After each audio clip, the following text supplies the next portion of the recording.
বাংলাদেশের সার্বভৌমত্বের জন্য এবং বাংলাদেশের ভবিষ্যৎ তৈরির জন্য যত রাজনৈতিক নেতৃবৃন্দ কাজ করছে তাদের সবার নামে ভয় পাবে কেঁপে উঠবে।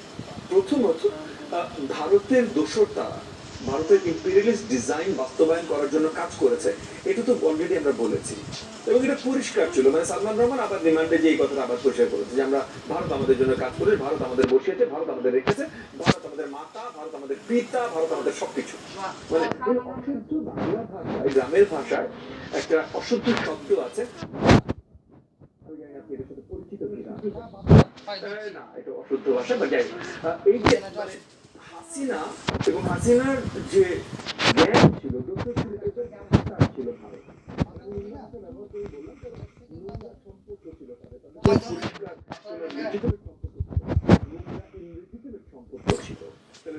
ভারত সম্পর্ক হিসাবেই বললাম যে তারা